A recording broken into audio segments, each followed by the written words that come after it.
Get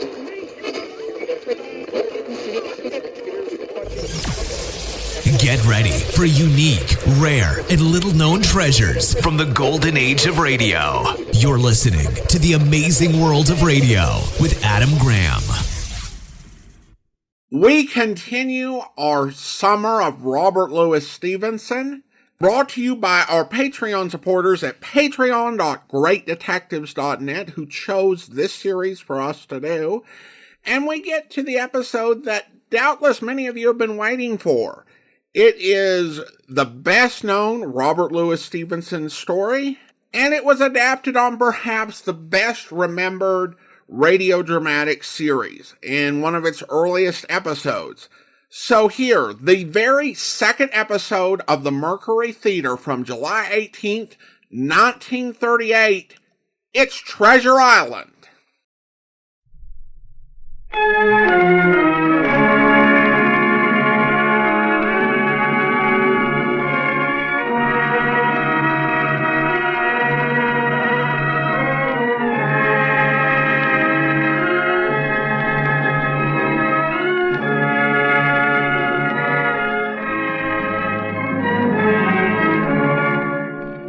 The Columbia Network takes pleasure in presenting Orson Welles and the Mercury Theater on the Air in the second of a unique new summer series of 9 dramatic productions. The first time in its history that radio has brought to the country an entire theatrical institution. Columbia is proud to welcome Orson Welles to its roster of stars and to give him the opportunity of bringing to the air those same qualities of vitality and imagination that have made him the most talked-of theatrical director in America today.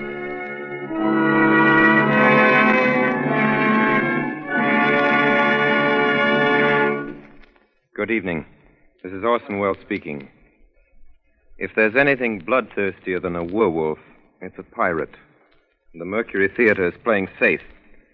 Now, if vampires and their ilk leave you as uncannily cold as old Dracula himself, who was staked down firmly, and it is to be hoped permanently, in his own family plot last week, then there are figures to prove that you are susceptible to buried treasure.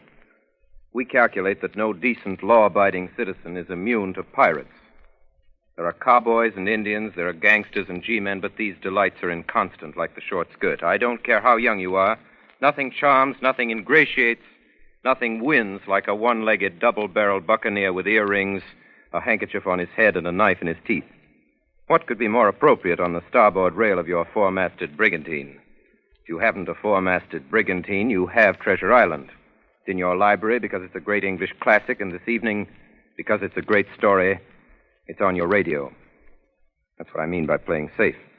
Once there was a small boy who asked his stepfather, who had written a number of books, please, to write something interesting.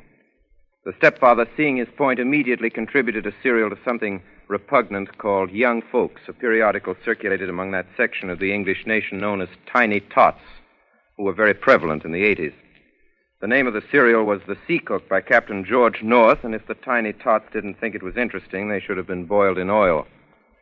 The story was begun, the stepfather says, on a chill September morning by the cheek of a brisk fire and the rain drumming on the window. The small boy himself helped a lot, even though Captain North got the credit, and so did a third and equally incurable small boy, the author's father. They drew a map first, the chart of an island showing very queer and wonderful attractions, Spyglass Shoulder, for instance, and Skeleton Island, and the North Cache with a bar silver. And then, on that chill September morning by that brisk fire of theirs, the three plotters buried their plunder, doubloons and louis d'or, gold and silver and rich jewels and pieces of 8. That's why the story was finally called Treasure Island. It's foolish to guess who's tuned in on this broadcast, but if in some way, while we were retelling this story, hoped devoutly that he, who the Samoans laid to rest in the hills of their own faraway Treasure Island and who is still known out there only as the great teller of tales, would not wish tonight as he did, so unaccountably at first, to suppress the real name of Captain George North. The small boy, of course, should have been decorated. It's a better world because he asked for something interesting. But then he was lucky. There are millions and millions of small boys. But only one of us had Robert Louis Stevenson for a stepfather.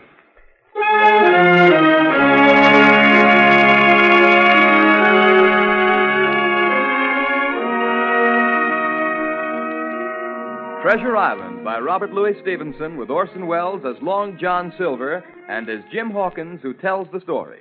Treasure Island.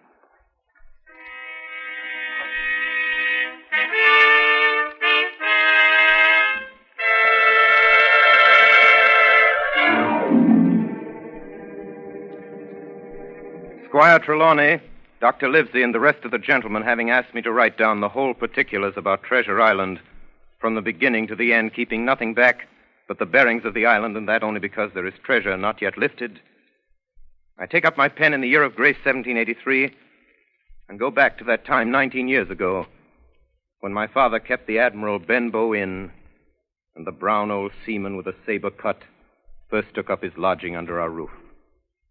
I was 14, but I remember him as if it were yesterday. 15 men on a dead man's hill. Mother called to me from upstairs. Jim? Yes, Mother? Jim, there's a man coming up the road. Go out and see what he wants. Drink and the devil He came plodding to the inn door, his sea chest following behind him on a hand barrow. A tall, strong, heavy, nut-brown man, his tarry pigtail falling over the shoulders of his soiled blue coat, his hands ragged and scarred with black broken nails, and the saber cut across one cheek, a dirty, livid white, singing that old sea song that he sang so often afterwards. Oh! Open up in there! Now then, boy, Yes, sir. what do you call this place? The Admiral Benbow Inn, sir. Admiral Benbow, eh? Nice, lonely-looking, pleasant-situated grog shop. Folks don't come here much, do they, boy? Not much company? No, sir, more's pity. No? Well, then it's the berth for me. I'm a plain man, rum and bacon, eggs, all I want, and that head up there for to watch ships off. I have a mind to stay here a bit. Here, you matey, you with the wheelbarrow. Bring up alongside, help up my chest. You two boys, heavy.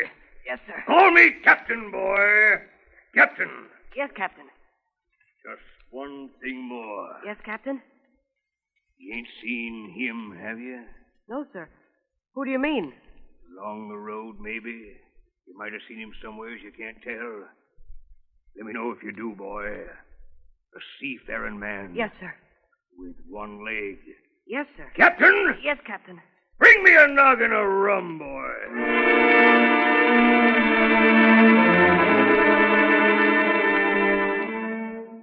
And so he came to live under our roof. We never knew his name. We called him the Captain. He was a very silent man by custom all day. He hung around the cove or upon the cliffs with a brass telescope staring out to sea. All evening he sat in a corner of the parlor next to the fire and drank rum and water, very strong. And every day when he came back from his stroll, he would ask the same question. Jim, Yes, Captain? any seafaring men go by today along the road? No, Captain. And Jim, Yes, sir. you're a good boy, Jim. You wouldn't lie to me ever, would you, Jim? No, sir. You haven't seen him, have you, Jim? Jim, there's a silver fourpenny for you on the first of every month if you'll keep your weather eye open for a seafaring man with one leg. Let me know the moment you see him, won't you, Jim? A seafaring man with one leg. How that personage haunted my dreams. On stormy nights when the wind shook the four corners of the house and the surf roared along the cove and up the cliffs, I could see him in 1,000 forms. Now the leg would be cut off at the knee, now at the hip. Now he was a monstrous kind of a creature who had never had but one leg, and that in the middle of his body.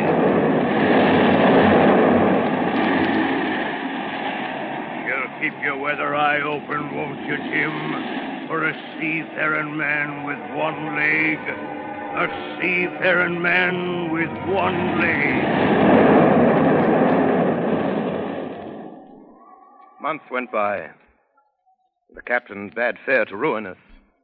We kept on staying week after week, month after month. And never a penny of money, Jim. Not a penny has he paid us since the day he came here. And me, a poor widow woman. Mother, why don't you ask him for some?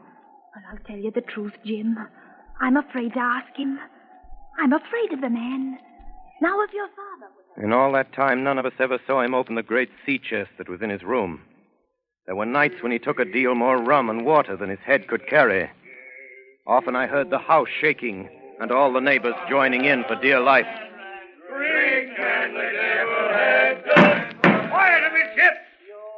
Quiet! He would force them all to listen to his stories. Dreadful stories they were, about hanging and walking the plank and storms at sea and the dry Tortugas and wild deeds in places on the Spanish Main. By his own account, he must have lived his life among some of the wickedest men that God ever allowed upon the sea.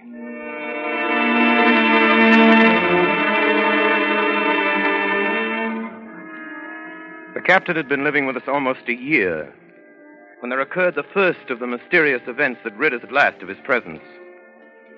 It was one January morning, very early, a pinching, frosty morning. The captain had risen earlier than usual and set down the beach with his telescope under his arm. My mother was upstairs and I was lying at the breakfast table against the captain's return when the parlor door opened and a stranger stepped in. Sonny, come here, Sonny. Is this table for my mate Bill? I don't know you, mate Bill. I'm laying this for a man who stays in the house. We call him the captain. Well, my mate Bill would be called the captain like as not. Now, we'll put it for argument like that your captain's got a cut on one cheek. And we'll put it, if you like, that cheek's the right one, eh? Well, God save me, there he is now. There's my mate Bill. That's him with a spyglass under his arm. Bless his old heart, to be sure. You and me'll just get back behind the door, Sonny. And we'll give Bill a little surprise, we will. Bless his heart, I says again. Or a dead man's chest. Yo!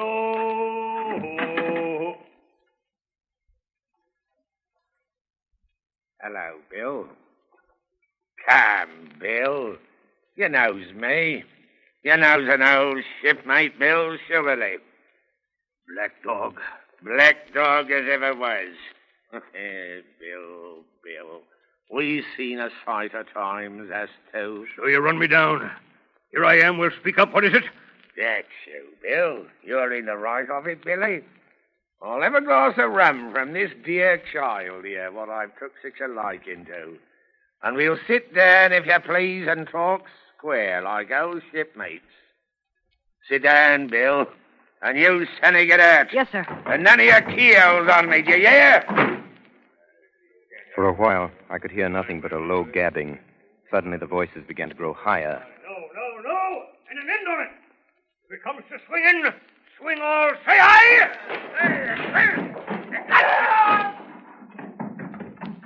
I saw Black Dog streaming blood run off down the road. Presently, the captain returned, alone. Jim, give me some rum. Captain, are you hurt? I must get away from here. Get away, that's what. I must get away from here. What's happened, Jim? What's happened? It's the captain, Mother. The captain? Oh, dearie me, what a disgrace. I've been afraid of something like this ever since he came into the house with that old chest of his. I got the rum and tried to put it down his throat, but his teeth were tightly shut and his jaws were as strong as iron. An hour later, our friend Dr. Livesey came. Doctor, what shall we do? Where is he wounded, Doctor? Wounded? A fiddlestick's end. No more wounded than you or I. The man's had a stroke. Where's Black Dog? Black Dog? There is no black dog except what you have on your own back. You've been drinking rum, man, and you've had a stroke. Now, listen to me. One glass of rum a day won't kill you. But if you take one, you'll take another and another, and then you'll die. Die and go to your own place like the man in the Bible, and the world will be rid of a very dirty scoundrel. Do you understand that? The name of rum for you is death.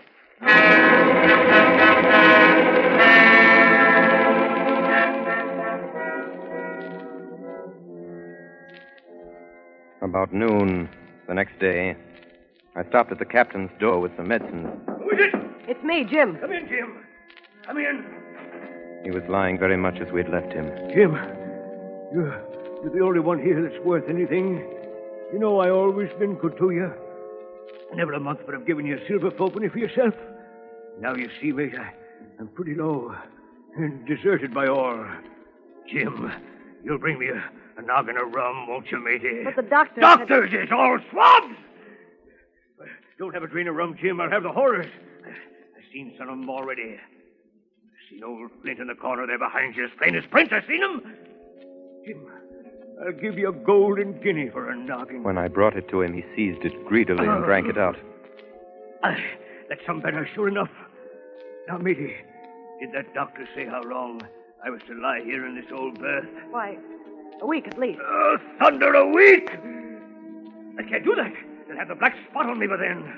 The lovers is going about getting the wind of me this blessed moment.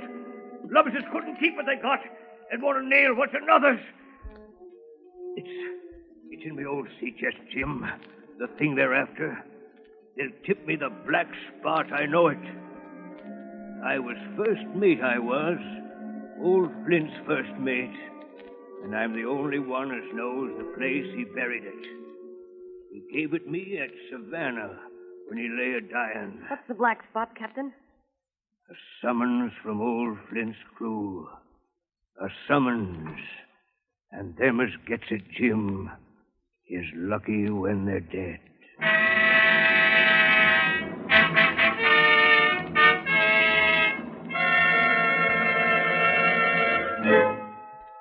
So, a week went by. And then, about 3 o'clock of a bitter, foggy, frosty afternoon, I saw someone drawing slowly near along the road. He was plainly blind, for he tapped before him with a stick, and he wore a great green shade over his eyes and nose, and he was hunched as if with age or weakness, and wore a huge old tattered sea cloak with a hood.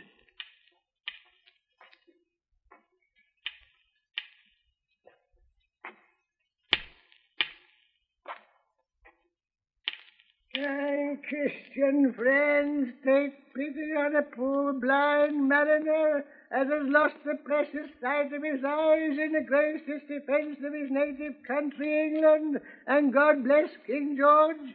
Where or in what part of his country he may now be? You were at the Admiral Benbow Inn, sailor. Eh? Black Hill Cove. I hear a voice, a young voice. It's here where I miss me deadlights. Will you give me your hand, my kind young friend, and lead me in to the captain? I held out my hand, and the horrible, soft-spoken, eyeless creature gripped it in a moment like a vice. No, boy. Take me in to the captain. Sir, upon my word, I dare not. You heard me. Take me in straight. Oh! Will you take me into the captain? Yes, sir. Good. And when I'm in view, say to him, here's a friend for you, Bill Bones. If you don't, I'll twist your arm right out of your body. Do you hear? Yes, sir. Stash your patter, damn you. Now, forward march.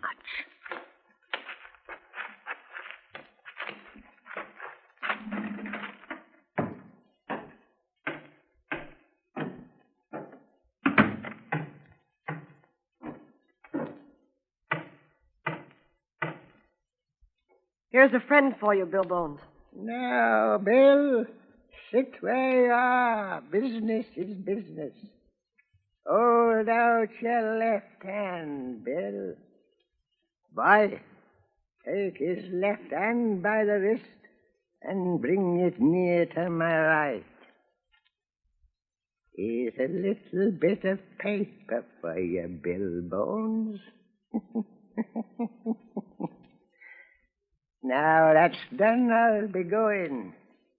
Goodbye, Bill. Goodbye.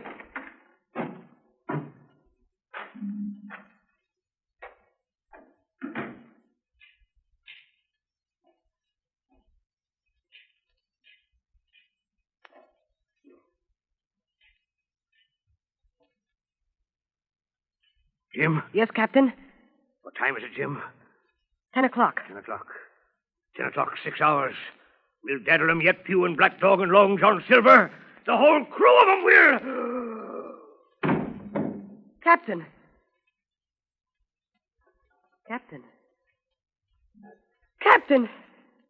Captain! The captain was dead.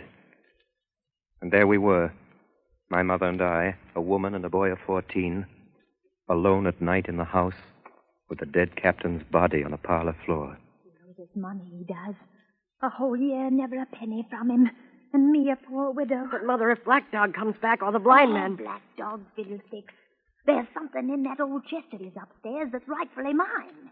And we'll have that chest open if we die for it. Mother. Close the blinds, Jim.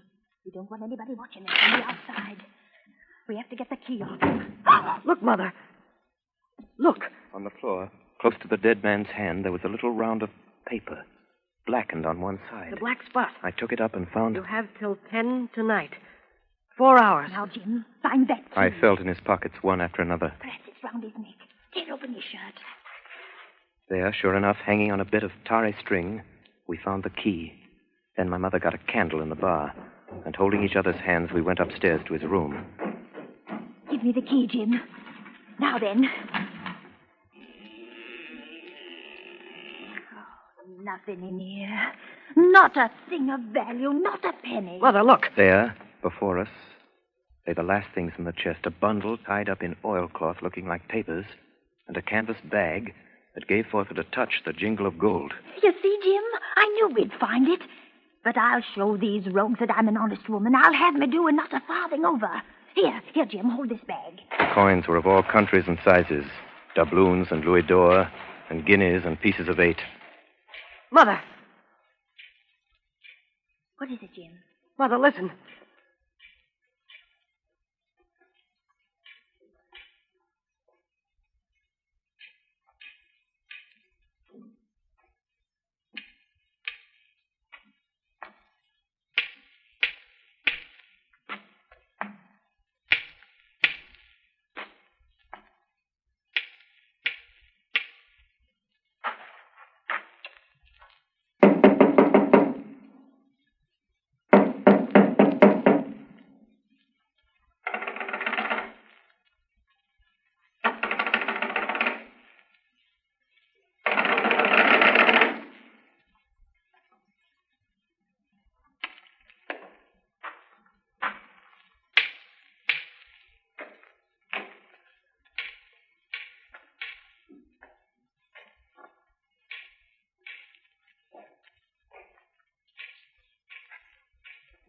Come, Mother. Mother, take the hold and let's be gone. No, I'll have me do, Jim, and no more. But, Mother, you heard him. That was the blind man. I know what I'm doing. I know the right. But, Mother, you don't know. Oh, dear.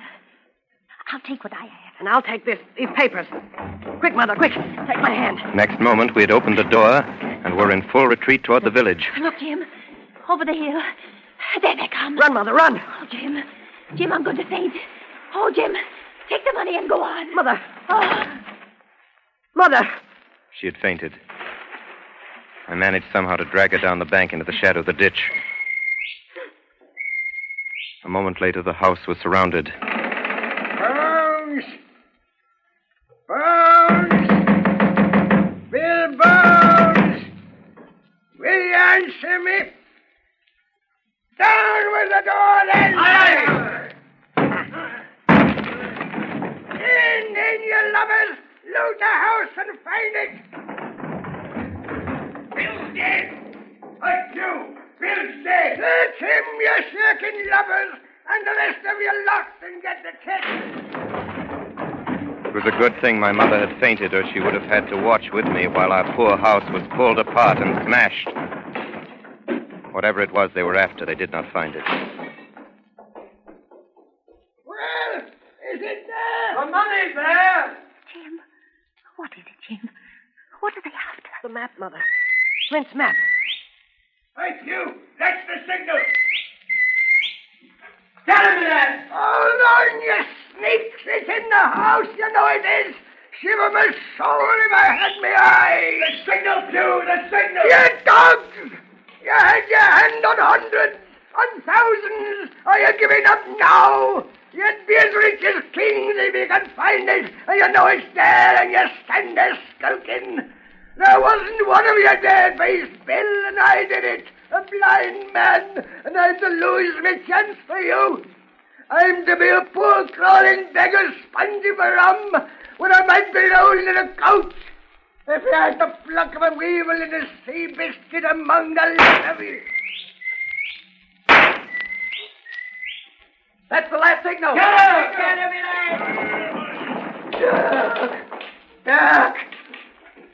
Black dog! Johnny! Dirk! You won't leave old Bill, mate. Not old Bill. Johnny! Black dog! Don't leave old Bill. Not old Bill, not old dog. You, mate. Help me, mate.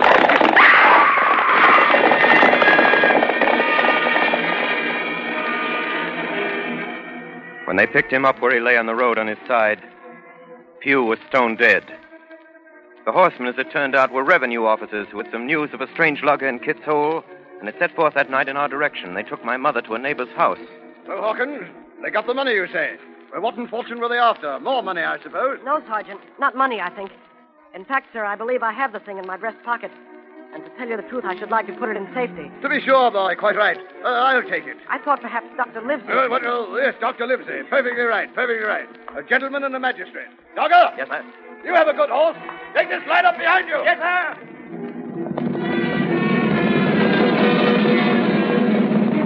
We rode hard all the way till we came to Dr. Livesey's door. Dr. Livesey, the doctor's stopping tonight at the Squire's. Squires? So there we go, boys.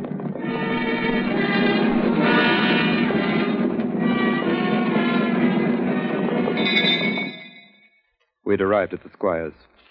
He rose to meet us very stately and condescending. Come in, gentlemen. Good evening, Squire. Good evening, Dr. Livesey. Good evening to you, friend Jim. What good wind brings you here? Then the officer stood up straight and stiff and told his story. Sergeant, you're a very noble fellow. This lad Hawkins is a tramp, I perceive. Hawkins, ring that bell. Sergeant must have some ale. And so, Jim, you have the thing that they were after, have you? Here it is, sir. You've heard of this Captain Flint, I suppose, Squire? Heard of him? Heard of him, you say? He was the bloodthirstiest buccaneer that sailed. Blackbeard was a child to Flint. The Spaniards were so prodigiously afraid of him that I tell you, sir, I was sometimes proud he was an Englishman. What interests me is, had he money? Money! One of those villains after but money. That we shall soon know. What I want to know is this. Suppose I have here in my pocket some clue to where Flint buried his treasure. Will that treasure amount to much? Amount, sir? It will amount to this. If we have the crew you talk about, I fit out a ship in Bristol Dock and take you and Hawkins here along, and I'll have that treasure if I search a year, sir. Very well. Now, if Jim is agreeable, we'll open the packet. A map of an island with latitude and longitude and writing. Tall tree, spyglass shoulder, bearing a point to the north of northeast. Skeleton Island, southeast by east, 10 feet. The bar silver is in the north cap. Lindsay, you'll give up this wicked practice at once. Tomorrow, I start for Bristol. In 3 weeks' time, 3 weeks, 2 weeks, 10 days, we'll have the best ship, sir, and the choicest crew in England. Hawkins shall come as cabin boy. You, Livesey, as ship's doctor. I am Admiral. I'll go with you, Squire. So will Jim, and be a credit to the undertaking. There is only one man I'm afraid of. Who's that? Name the dog, sir. You, sir, for you cannot hold your tongue.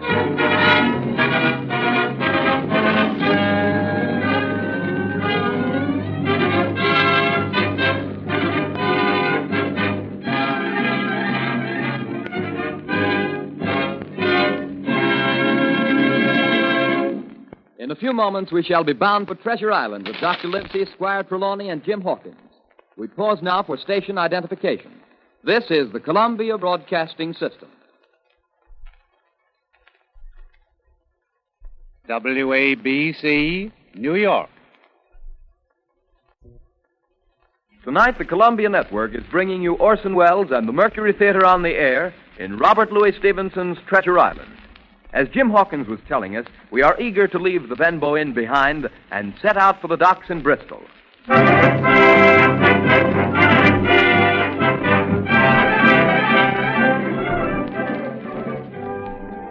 longer than the squire imagined ere we were ready for the sea.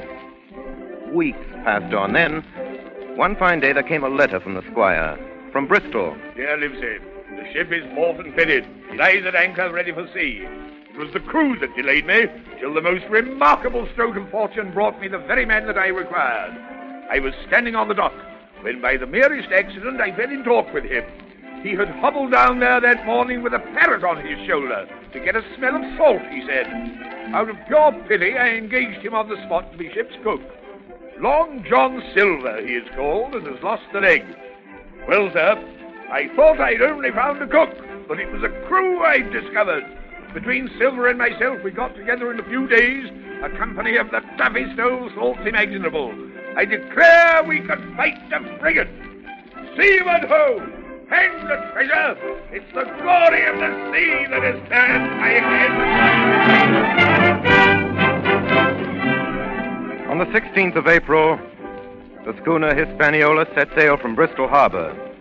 It was more than 19 years ago, but I can remember it as if it were yesterday. Me in my new blue cabin boy's clothes. 19 years ago. Leaning over the rail, waving goodbye to my mother, and doing my best not to cry.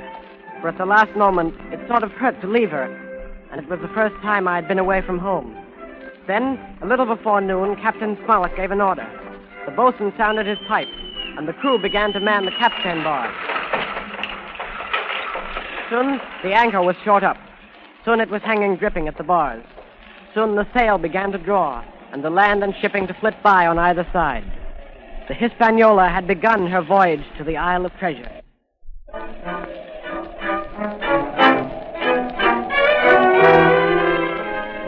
On the second day out, I made the acquaintance of our one-legged ship's cook, Long John Silver. Hey there, boy.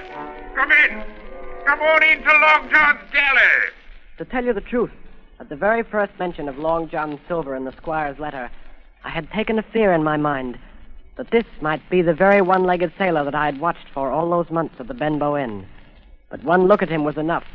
I had seen Captain Bones and Black Dog and Blind Pew, and I knew what a buccaneer looked like. Very different from this clean and pleasant-looking sea cook. His left leg was cut off close to the hip, and under the left shoulder he carried a crutch, which he managed wonderfully, hopping about on it like a bird. Pieces of eight, pieces of eight, pieces of eight. Are you Mr. Silver, sir? Yes, me lad, such is my name to be sure. And you're Hawkins, eh?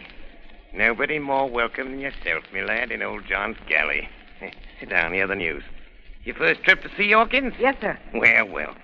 There's a lot of things you're going to learn before this here voyage is over. What do you think, Hawkins? And if there's anything you want to know, Hawkins, you just come to old John Silver and ask him, see? He'll tell you. His galley was as clean as a new pin. The dishes hanging up burnished, and his parrot in a cage in one corner. Yes, Captain Flint. I call my parrot Captain Flint. Yeah, the parrot, that's the famous buccaneer. Yes, Captain Flint, predicting success to our voyage. Wasn't you, Captain? Yeah, she's a powerful old bird, is Captain Flint. 200 years old if she's a day, and if anybody's seen more wickedness, it must be the devil himself. She sailed with England, the great Captain England, the pirate, on the old Walrus, Flint's old ship. As I've seen her muck with the red blood and fit to sink with gold. She's been at Madagascar and at Malabar and Suriname and Providence and Portobello. To look at her, you'd think she was a baby, Hawkins, but you smell powder, haven't you, Captain? Stand by to go about. And blood, eh, Captain? Order amidship. Animal hands. And pieces of eight, eh, Captain? Pieces of eight. Pieces of eight. Pieces of eight. Pieces of eight. Pieces of eight. At the end of the third week, we left Madeira behind us. The ship proved to be a good ship. The crew seemed to be capable seamen. There was only one man aboard who was not satisfied, and that was the ship's master, Captain Smollett. I'll speak plain. I don't like it. I don't like this cruise. I don't like the men. I don't like me officers. That's short and sweet. But nobody paid much attention to him. Every man on board seemed well content. Double grog was served on the least excuse. There was duff on odd days, and always a barrel of apples standing broached in the waist, for anyone to help himself that had a fancy. Never knew good come of it yet. Spoil folks' lands, make devils. That's my belief. We're not home again yet. But good did come of that apple barrel. It was about the last day of our outward voyage. Sometime that night, or at latest before noon of the morrow, we should sight the treasure island. Just after sundown, when all my work was over, I thought I should like an apple. I ran on deck. The watch was all forward, looking out for the island. I got into the apple barrel. Suddenly, I heard voices on deck. Look here, Barbecue. How long are we going to stand off and on like a blessed bumboat? Why, thunder, I want to go into that cabin, I do. I want their pickles and wine and that. How long? By the powers, the last moment I can manage, and that's how long. How many tall ships, think you, have I seen laid aboard? And how many brisk lads drying in the sun at Execution Dock? And all for this same hurry, and hurry, and hurry. Here's a first-rate seaman, Captain Smollett. Sails the blessed ship for us. You're all seamen aboard here, I should All think. forecastle hands, you mean? I know the sort you are. You're never happy till you're drunk. It's your long, John. I don't know where this treasure is, do I? No more to use as you, and here's this squire and doctor with a map and such. Well, then I mean this squire and doctor shall find the treasure for us and help us to get it aboard, by the powers. After that... After that, what do we do with them, John Silver, after that? Well, what would you think we does with them? Put 'em ashore like maroons, or cut 'em down like that much pork? Duty is duty, mates. Wait. Wait is what I says. When the time comes, why, let her rip. Land ho! What's that? What's that? Land ho!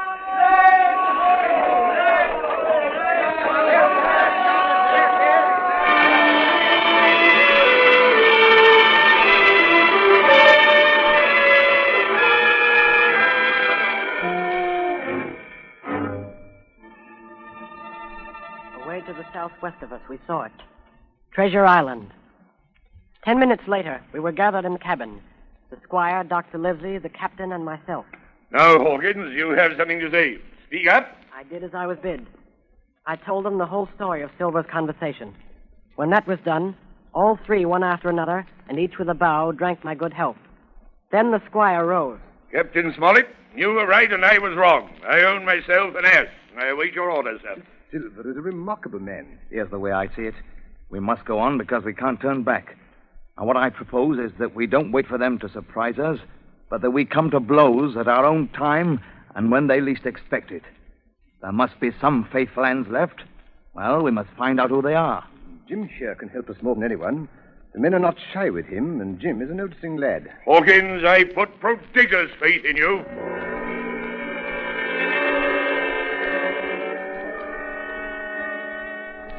In the meantime, talk as we please. There were only 7 out of 26 on whom we knew we could rely. And of these 7, I was a boy. So that the grown men on our side were 6 to their 19. Next morning, there was not a breath of air moving, nor a sound, but that of the surf booming half a mile away along the beaches. A peculiar stagnant smell hung over the anchorage. The heat was sweltering, and the men grumbled fiercely over their work. Mutiny, it was plain, hung over us like a thundercloud. Around noon, Captain Smollett came up on deck. Hey, lads! We're not saying we're all trying out a sort. Quick to the shore alert nobody, so you can take the gig. And as many as please may go ashore for the afternoon. Hey! Hey, wait a bit, Ben. What's the hurry? What's the hurry? John Silver suspected a trick. Wait a bit, man. He hopped around the deck on his one leg. Wait a bit, man. What's the hurry? Wait a bit, will you, man? Soon the party was organized. 6 fellows were to stay on board, and 13, including Silver, began to embark. Suddenly, I had a mad notion to go ashore, too. In a jiffy, I had slipped over the side and curled up in the foresheets of the nearest boat. No one took notice of me. The crews raced for the beach. No sooner had we touched shore than I leaped out and plunged into the nearest thicket. Behind me, I could hear John Silver's voice. Hey, Jim! Jim, my boy! Hey, Jim!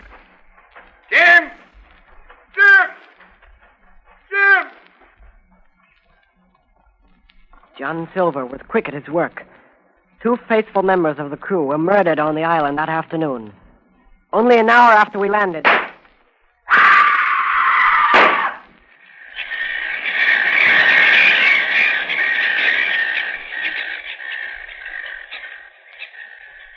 second killing I saw with my own eyes. From where I lay hidden among the trees. Will you tell me you let yourself be led away with that kind of a mess of swabs? As sure as God sees me, I'd sooner lose me hand than turn to give me duty. Mate, it's because I think's gold dust of you. Gold dust. John Silver, you're mate of mine no more. If I die like a dog, I'll die in me duty. You've killed Alan, have you? Kill me too if you can. But I defy you. He started to walk away. Try this, then. Long John whipped the crutch out of his armpit and sent it hurtling through the air. It struck him in the back and killed him. Then Silver brought out a whistle. I didn't wait. I ran. I ran as I never ran before.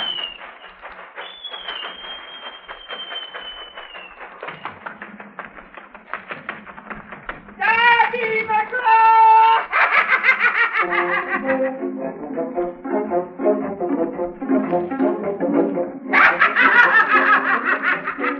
I looked up the side of a hill. Far above me, I saw something leap behind the trunk of a tree. It seemed dark and shaggy. I turned and began to run. Suddenly, the thing appeared in front of me, and running forward, threw itself on its knees before me, and held out its clasped hands in supplication. Who are you? I'm poor Ben Gunn, I am. I haven't spoke with Christian these 3 years. 3 years? Were you shipwrecked?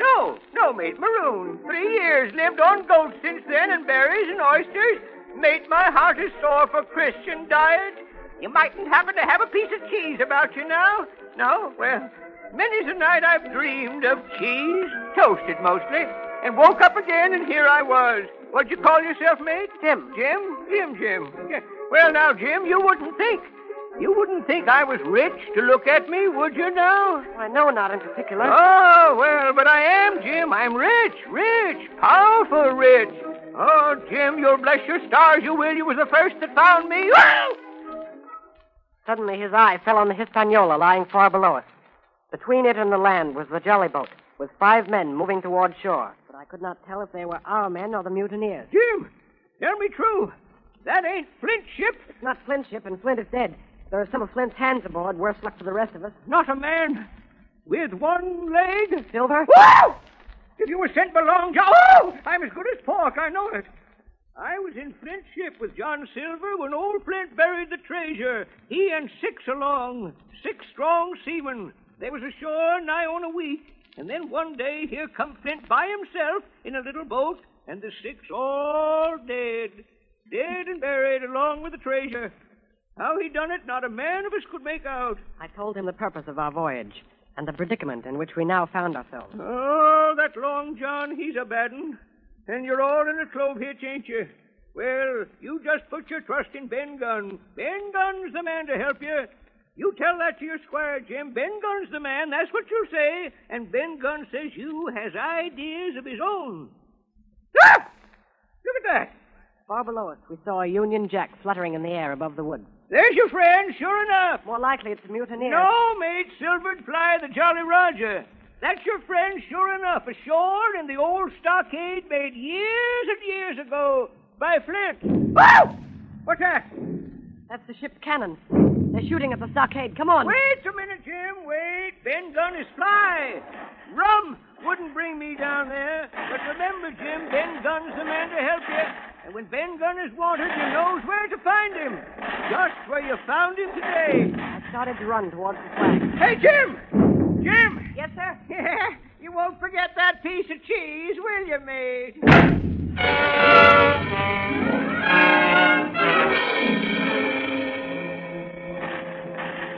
It was less than a mile to the stockade. It was heavy running through the woods. The shooting was getting louder. Suddenly before me, I saw a clearing. The smoke of muskets fired nearby. Hey there! Who goes there? Hey! Don't shoot, it's me! Who's me? Me! Jim Hawkins! It's Jim! A moment later, I was over the stockade among my friends. And soon afterwards, the firing ceased. The mutineers were saving their powder. The stockade was a good place, with a paling 6 feet high all around it. We could have held it against the regiment.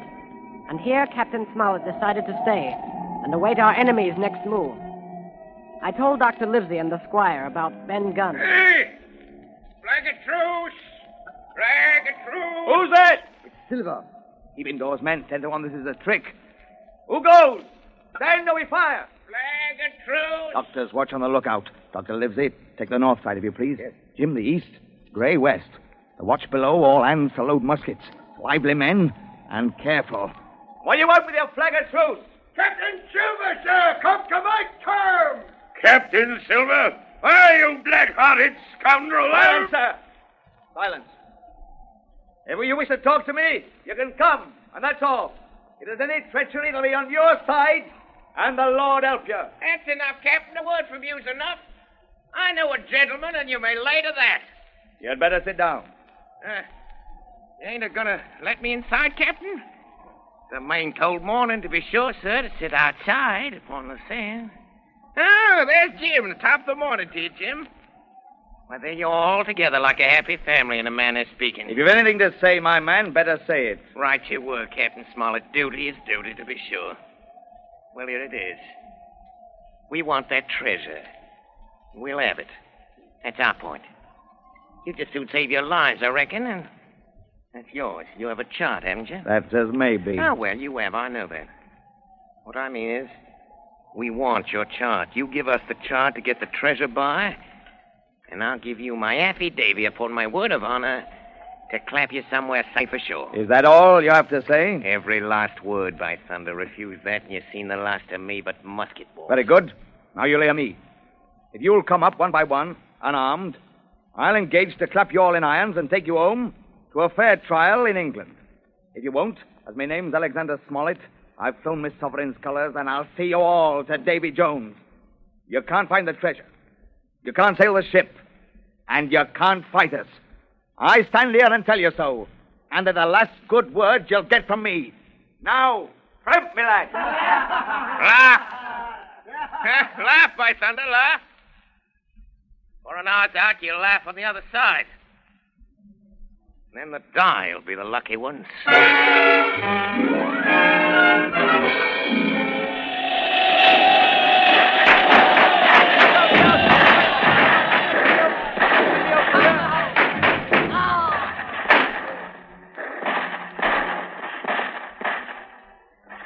10 minutes later, nothing remained of the attacking party but the 5 who had fallen.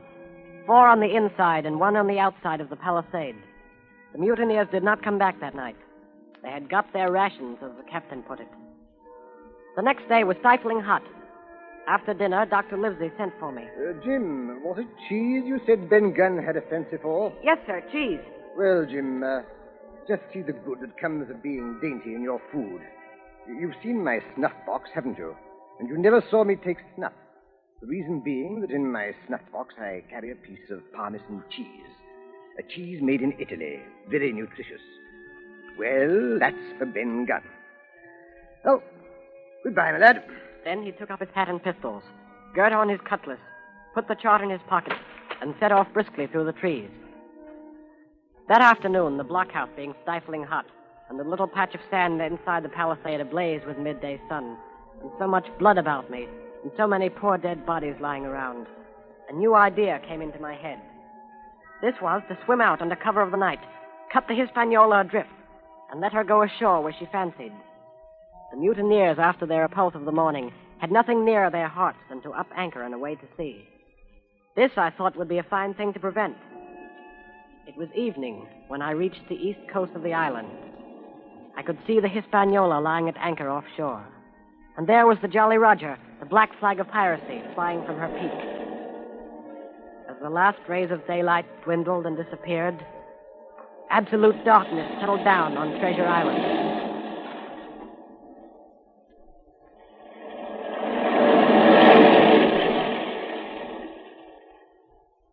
The next night, I was back on land.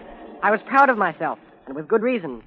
I had grounded the Hispanola, beached her up tidily in the North Inlet with no harm done, safe from the mutineers. I had no trouble finding the stockade.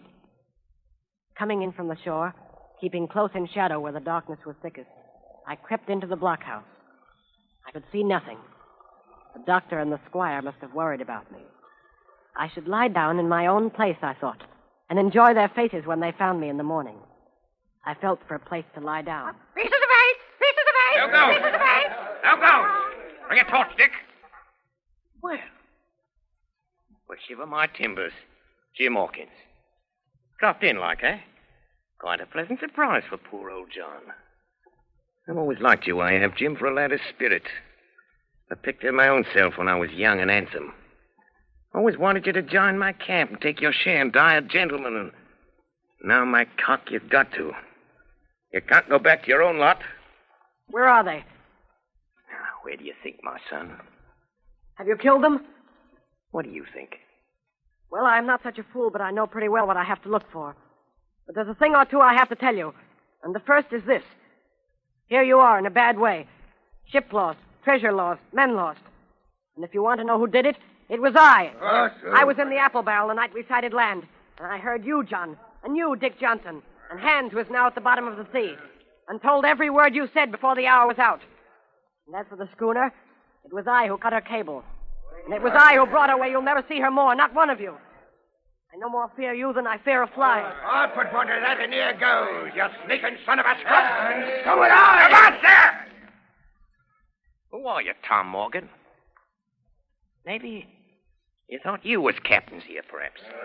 I killed the boy. Did any of you gentlemen want to have it out with me? Him that wants it shall get it.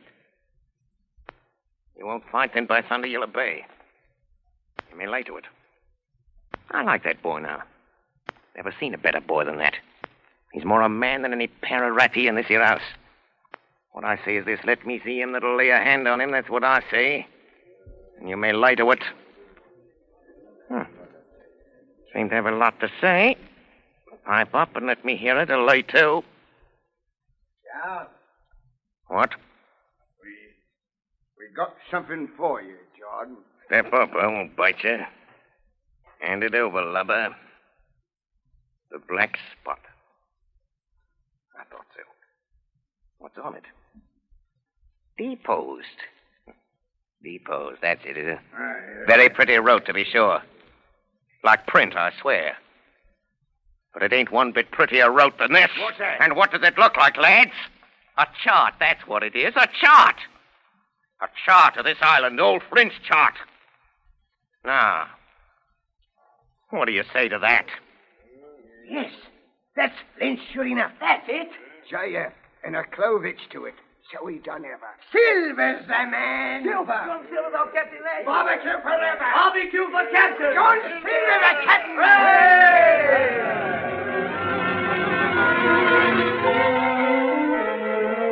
That was the end of the night's business. Only much later, I woke up suddenly and felt someone beside me. Jim. Jim, my boy. Yes, Long John? I saved your life here tonight, Jim.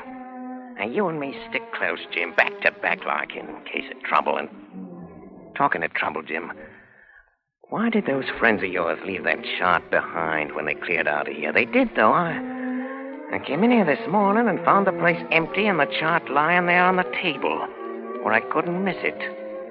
And there's something under that. Something under that. Good or bad.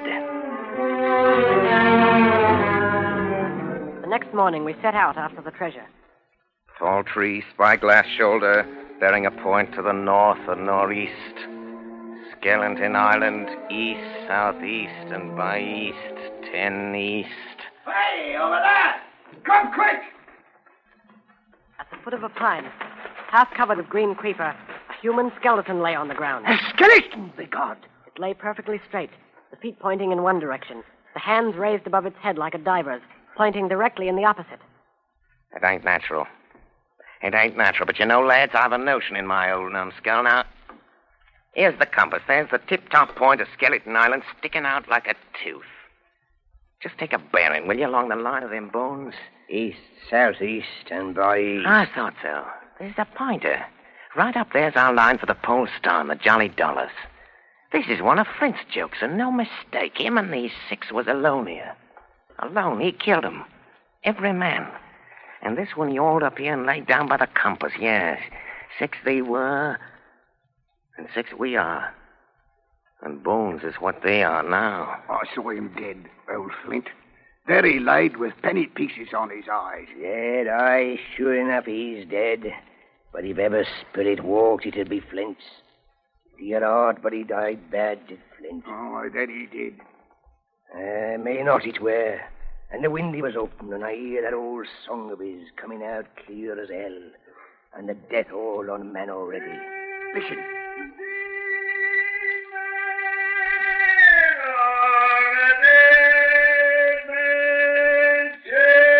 Do you hear what I hear?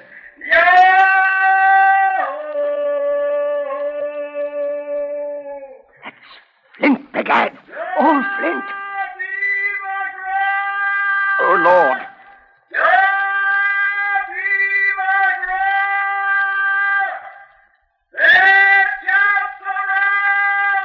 They was his last words.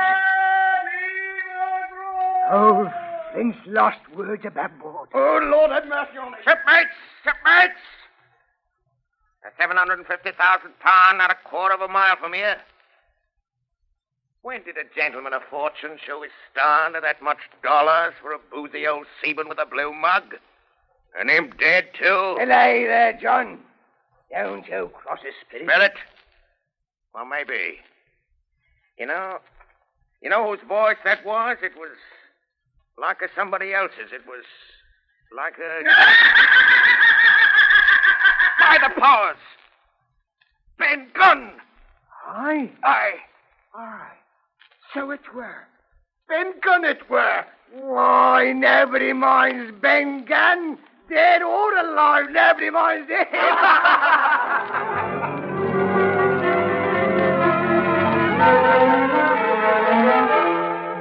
Spyglass shoulder, bearing a point to the north-east Kennington Island, southeast and by east, 10 feet. Hey, mate, here's the tall tree. The first of the tall trees was reached, and by bearing proved the wrong one. So did the second. So the third. Here it is. Aye, Long John, Mary, here it is. Before us was a great excavation. In this was the shaft of a pick broken in two, and the boards of several packing cases strewn around, all branded with the name Walrus, the name of Flint's ship. The treasure had been found and rifled. The 700,000 pounds were gone. We turned and saw above us on the edge of the pit Ben Gunn, Dr. Livesey, Gray, and the squire, all with muskets. The doctor's plan had worked. The pirates had fallen into his trap.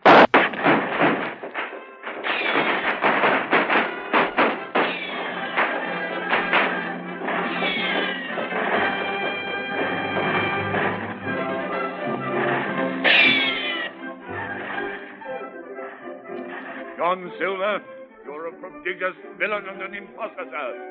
But you saved this boy's life, and I'll not prosecute you. But the dead men, sir, hang about your neck like millstones. Thank you kindly, sir. I dare you to thank me. It's a gross dereliction of my duty. Stand back! It took us 3 days to move the treasure from Ben Gunn's cave on board ship. On the 8th day of December, the Hispanola reached Bristol. 5 men only of those who had sailed returned with her. Well, that was 19 years ago. All of us had an ample share of the treasure and used it, wisely or foolishly according to our natures. Captain Smollett is now retired from the sea. As for Ben Gunn, he got 1,000 pounds, which he spent or lost in 19 days, for he was back begging on the 20th. Silver vanished on the voyage one night off the coast of Mexico, and we heard no more of him. The bar silver and the arms still lie, for all I know, where Flint buried them. And certainly they shall lie there for all of me. Oxen and wain ropes would not bring me back again to that accursed island. The worst dreams that ever I have are when I hear the surf booming about its coast or start upright in bed, with the sharp voice of Captain Flint still ringing in my ears. Pieces of eight, pieces of eight, pieces of eight, pieces of eight, pieces of eight, pieces of eight, pieces of eight.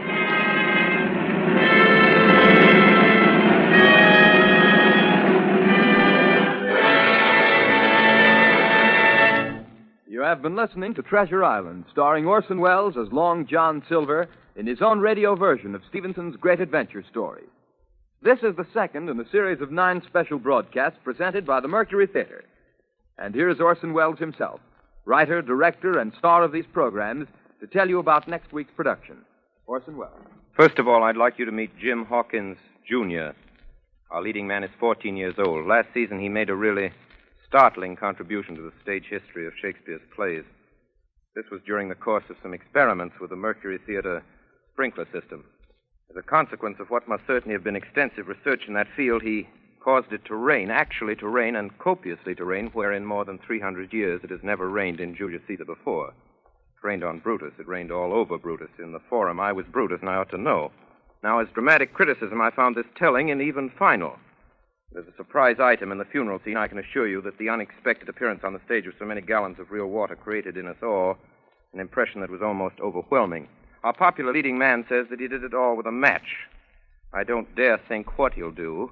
He's old enough to run for president. But meanwhile, no matter what happens to the plumbing, he can always work for the Mercury. As you've probably discovered, he's something more than a very gifted performer. And as I told you, he's something less than 15. His name shall not be withheld. I refer to that fine old actor, Arthur Anderson. Mr. Anderson is not new to the microphone nor the Mercury. He was prominent in Shoemaker's Holiday and in Julius Caesar as Brutus's boy Jeeves, the sleepy-eyed, silver-throated Lucius in brass buttons. He was at least unforgettable. As to our celebrated Mark Antony, George Coulouris, who has always somehow cleverly escaped Rainmaker Anderson, he played Captain Smollett tonight. Eustace Wyatt, late housebreaker of Heartbreak House, was the squire. Ray Collins is responsible for Ben Gunn, among other things. And that was Alfred Shirley as Blind Pew. Then you heard Stephen Fox and Agnes guess what she played, Moorehead, and a Mercury roundup, William Allen and Richard Wilson inclusive. Jim Hawkins Sr. will bear no comment. Next week, we offer you the ominous and authentic click of the world's most famous knitting needles. Madame Lafarge's needles and Madame herself, Dr. Manette, Sidney Carton, and the entire French Revolution, same time, same station. It is a far, far better thing that I do than I've ever done. Charles Dickens, that is correct. That is absolutely correct. Charles Dickens' Tale of Two Cities. There is at this moment a disturbance in the sub-control room, and if it isn't a tumbril, it's Arthur Anderson. It's a good thing the program's over. Good night, everybody. Thanks. Please write me the stories you'd like to hear, and goodbye till next week.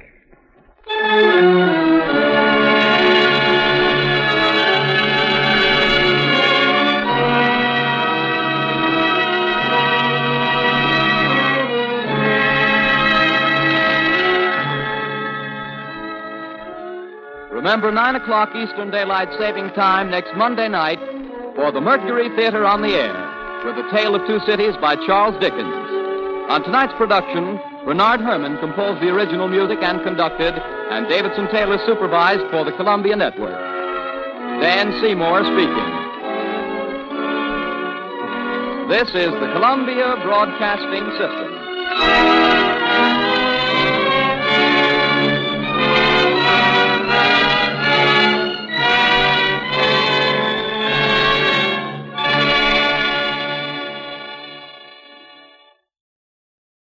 Welcome back. A solid adaptation with a very specific focus.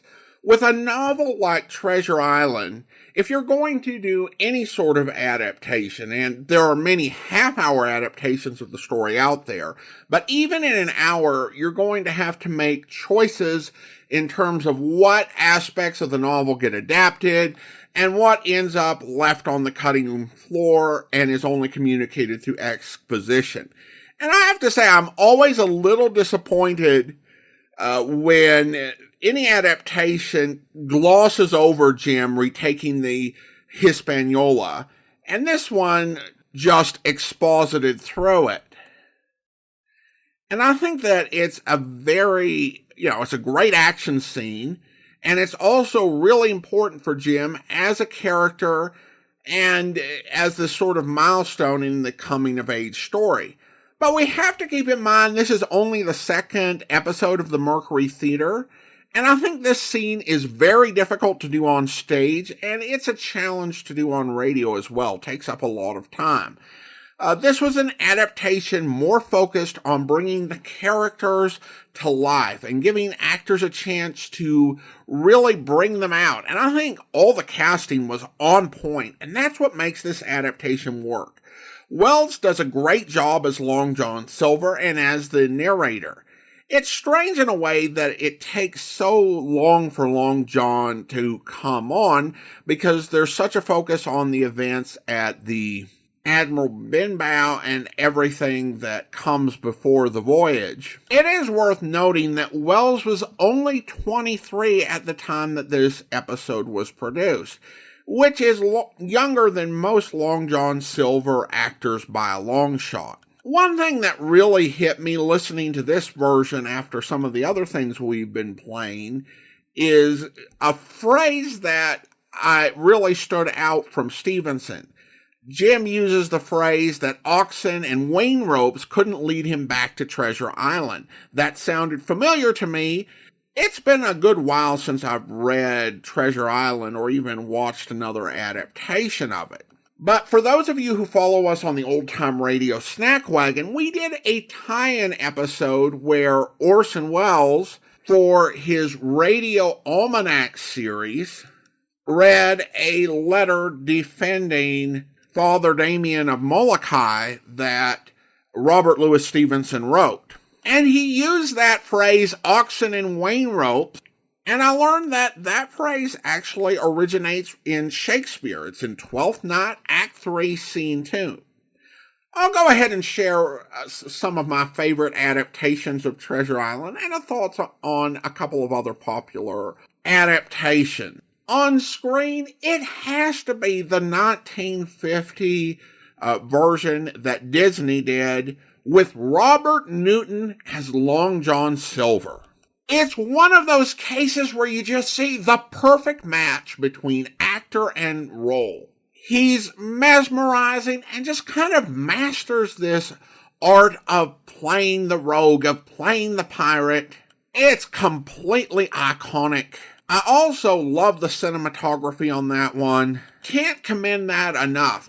For audio, I really love the Big Finish adaptation. Big Finish Productions, a British company that I've referenced on other podcasts. They are best known for making licensed Doctor Who audio dramas, but they do other things too, and they've got a classics range, and this is one they put out in 2013. It's a great cast, it's faithful to the book, and then you have Tom Baker as Long John Silver, and he's just magnificent in that.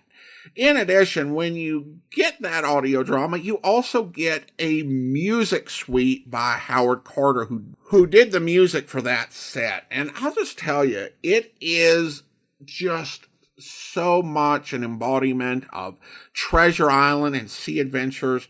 Really, I thoroughly enjoy that release. Now, I do know that some folks, including my wife, when it comes to Treasure Island, they think of Muppet Treasure Island. And there's not a whole lot in terms of people's entertainment choices that I will disagree too strongly with, but I will give some pushback on that. I think Muppet Treasure Island is a very different case from the Muppet Christmas Carol. Muppet Christmas Carol added some elements that were not in the book in order to make it work for the Muppets, like Bob Cratchit essentially being the head bookkeeper with a group of rat Muppets as his fellow bookkeepers, and there being two Marley brothers so that Statler and Waldorf could play Marley. But at the same time, those little additions didn't stop it from really covering so much of the core of the story. In fact, there are lines in that particular adaptation of A Christmas Carol that are rarely adapted by anyone else, and it perfectly captures the spirit and the tone of it. Muppet Treasure Island, on the other hand, adds a lot of stuff, and a lot of the core plot points of the novel get lost in it. I think it's fine as a sort of comedy take on Treasure Island. If you know the story, it's fun, particularly Tim Curry as Long John Silver. But if you think, I've seen Muppet Treasure Island, so I know Treasure Island, I don't really think so. Probably the best argument for it in that regards. I was kind of giving a younger person a hard time about this, and she made the argument, fair enough, that maybe it inspire people to go and read the book and find the real Treasure Island story, and I certainly hope so. One newer adaptation I did actually quite enjoy is Treasure Planet. I think it captured like the core emotional beats, a lot of the action beats. It didn't try to be too stuck on like following everything exactly, because it's in space and it's a different situation. But it really captures the core of Stevenson's story. And to me, it illustrates the power of what he wrote. I mean, he was a 19th century Scottish guy writing a novel about 18th century pirates. And the appeal of Treasure Island extends way beyond that. And the core ideas and the core plot he created can work in so many contexts. It has been such a cultural hallmark, and it has been so influential, which to me makes that whole movement we talked about in the first episode to push Stevenson out of the discussion of literature. It just seems bizarre that someone would have the idea that you're going to make the guy who wrote Treasure Island culturally irrelevant. The fact is, that story remains very influential, and I think will remain so for a good long time to come. Of course, we still have a few more stories to go through, and I hope you'll be with us next week. Now it's time to thank our Patreon supporter of the day, and I want to thank Andy, Patreon supporter since May 2018, currently supporting the podcast at the rookie level of $2 or more per month. Thanks so much for your support, Andy, and that will do it for today. We'll be back next Wednesday with another Robert Louis Stevenson old-time radio audio drama. From Boise, Idaho, this is your host, Adam Graham, signing off.